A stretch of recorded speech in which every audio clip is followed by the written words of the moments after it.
Pancake की तरह दिखने वाला मालपुआ भारत की मशहूर स्वीट डिश में से एक है। बचपन में दादी नानी अक्सर किसी खास ओकेजन पर इस डिश को बनाया करती थी। आपको याद होगा, त्योहारों में अक्सर हमारे घरों में बना करता था। बच्चे और बड़े सभी इसे बेहद चाव से खाना पसंद करते थे। आया ना मुंह में पानी, याद आ गए पुराने दिन आपको। यह भारत के अलावा बांग्लादेश, नेपाल और पाकिस्तान जैसे देशों में भी काफ़ी पसंद किया जाता है। तो आइए जानते हैं इसका इतिहास। चारों वेदों में सबसे पुराना है ऋग्वेद, जहां सबसे पहले मालपुए का उल्लेख अपूपा के रूप में किया गया। शुरुआत में इसे जौ से बनाया जाता था। उस समय मालपुए को घी में तला जाता था और शहद में डुबाया जाता था। आपको बता दें कि ऋग्वेद में भोजन एक महत्वपूर्ण पहलू हुआ करता था, जिसमें अपूपा का जिक्र किया गया है। समय के साथ मालपुआ बनाने के तरीके में भी काफ़ी बदलाव आया।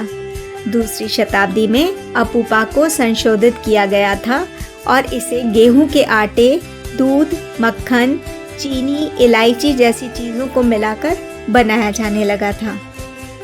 उस समय इसका एक और नाम सामने आया, पुपालिके।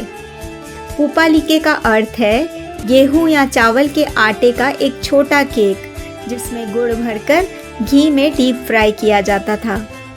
कुछ स्थानों पर इसे भरवा अपूपा भी कहा जाता था। जैसे जैसे लोगों को मालपुआ का स्वाद मिलता गया, वैसे वैसे इसमें कई वैरायटी भी देखने को मिली। यह भारतीय डिश जब दूसरे देशों में गई तो इसकी वैरायटी बदल गई। इसमें अंडे और मेवे का इस्तेमाल किया जाने लगा। पाकिस्तान में मालपुआ अंडे और मेवे डालकर बनाया जाता है। वहीं बांग्लादेश में इस डिश को फल के साथ मैश करके बनाया जाता है। जब भी मालपुए का बैटर तैयार किया जाता है, उसके साथ केला या फिर अन्य फलों को मैश कर मिक्स किया जाता है। इसके अलावा नेपाल में भी मालपुआ बनाया जाता है। नेपाल में इसे मारपा कहा जाता है, जिसे मैदा, केले, सौंफ के बीज, दूध और चीनी मिक्स करके बनाया जाता है। बता दें कि भारत में मालपुए की लोकप्रियता किसी मिठाई से कम नहीं है। खासकर दिवाली, ईद, होली पर हर घर में बनाया जाता है। यही नहीं, पूरे भारत में इसे अलग अलग नामों से जाना जाता है, लेकिन पकवान का स्वाद लगभग एक जैसा ही है। भारत के मशहूर जगन्नाथ मंदिर में पूरी के साथ मालपुआ भी हर दिन सुबह सबसे पहले प्रसाद के रूप में चढ़ाया जाता है। वहाँ इसे आमालू के नाम से जाना जाता है।